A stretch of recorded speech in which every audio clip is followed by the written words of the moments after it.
सांगली महापालिकेच्या स्वीकृत नगरसेवक पदासाठी अर्जास आज अंतिम मुदत.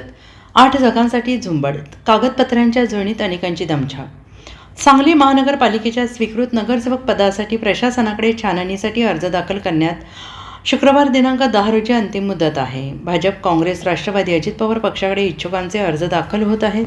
स्वीकृत नगरसेवक पदासाठी पात्रतेच्या अटी, शर्ती, निकषांची पूर्तता करण्यात अनेक इच्छुकांची दमछाक होते आहे.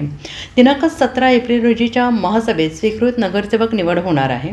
महापालिकेतील पक्षीय संख्याबळानुसार भाजप 4, काँग्रेस 2, राष्ट्रवादी, अजित पवार पक्ष 2 असा स्वीकृत नगरसेवक कोटा निश्चित झालेला आहे.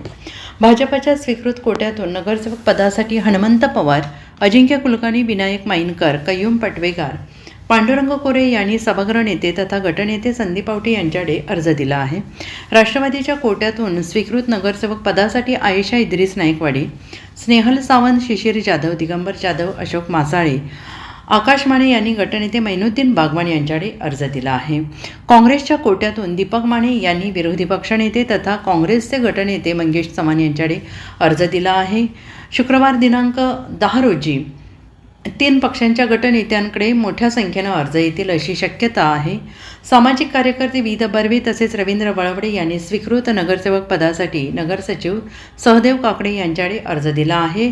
स्थायी समितीचे माजी सभापती हनुमंत पवार यांनी नगरसचिवांकडे अर्ज दिला आहे. Bureau report, SBN Marathi, Sangli.